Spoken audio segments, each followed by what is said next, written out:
কেউ যদি ঘুমের মধ্যে এই 5টি স্বপ্ন দেখেন তাহলে ভুলেও কাউকে বলবেন না।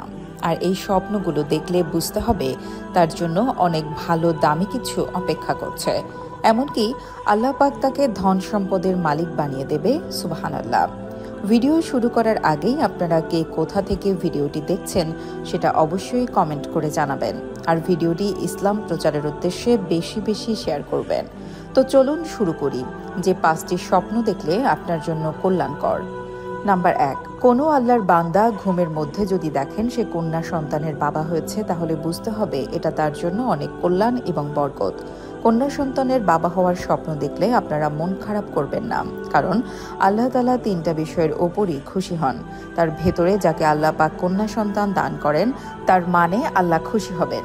আল্লাহ যদি খুশি হয়ে যান দুনিয়ার সমস্ত কল্যাণ আল্লাহ পাক আপনাকে ভরপুর করে দেবেন। সুবহানাল্লাহ। নাম্বার 2, কেউ যদি ঘুমের মধ্যে দেখে কাবাঘর তাওয়াব করতে।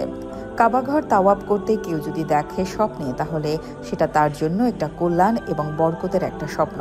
তার সমস্ত আশাগুলো হয়তো আল্লাহ পূরণ করে দেবেন। নাম্বার 3, কেউ যদি ঘুমের মধ্যে স্বপ্ন দেখে যে নামাজের ইমামতি করছে, নামাজের মধ্যে ইমাম সে, তাহলে বুঝতে হবে এটা তার জন্য অনেক সুন্দর একটা স্বপ্ন। কারণ আল্লাহর হাবিব রাসূল সাল্লাল্লাহু আলাইহি ওয়াসাল্লাম হাদিসের মধ্যে বলেন নামাজ বেহেশতের চাবি, এবং নামাজে ইমামতি যদি কেউ করতে দেখে তাহলে তার জন্য অনেক কল্যাণ ও অনেক সুন্দর একটা স্বপ্ন। কেননা নামাজ ছাড়া কেউ জান্নাতে যাবে না, আর সেই নামাজের ইমামতি করতে দেখা এটা অনেক সুন্দর, অনেক ভালো একটি স্বপ্ন যা আপনার জন্য কল্যাণ বয়ে আনবে। নাম্বার 4, কেউ যদি ঘুমের মধ্যে স্বপ্ন দেখে যে সে কোরআন তেলাওয়াত করছে তাহলে এটাও তার জন্য অনেক সুন্দর একটা স্বপ্ন। কোরআন কারীম যে তেলাওয়াত করবে এবং যে শেখাবে, আল্লাহর হাবিব বলেন এই দুনিয়ার ভেতরের সবচেয়ে দামি ব্যক্তির মধ্যে সবচেয়ে সম্মানিত ব্যক্তি, সবচেয়ে উত্তম ব্যক্তি সে যে কোরআন শিক্ষা দেয়। এই পৃথিবীর রাজা বাদশাহ তাদেরকে আল্লাহর রাসূল উত্তম ব্যক্তি বলে ঘোষণা করেছেন। আল্লাহর হাবিব রাসূল সাল্লাল্লাহু আলাইহি ওয়াসাল্লাম বলেছেন যে ব্যক্তি কোরআন শিখবে এবং শেখাবে সে সবচেয়ে শ্রেষ্ঠ ব্যক্তি হবে। সুবহানাল্লাহ। নাম্বার 5, যে ব্যক্তি ঘুমের মধ্যে নিজের মৃত বাবা মাকে দেখে।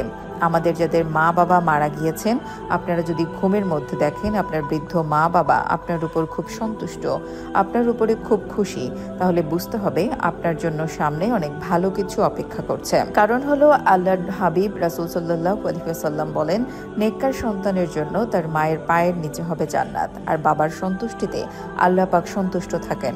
সেজন্য ঘুমের মধ্যে যদি দেখেন আপনার উপরে মা বাবা খুশি আছে, সন্তুষ্ট আছে, তার মানে আল্লাহ পাক আপনার উপরে খুশি ও সন্তুষ্ট আছেন। তার মানে হলো দিনে দিনে আপনার সমস্ত দুঃখ কষ্টগুলো দূর হয়ে আল্লাহ পাক সুন্দর একটি জীবন দান করবেন। সুবহানাল্লাহ।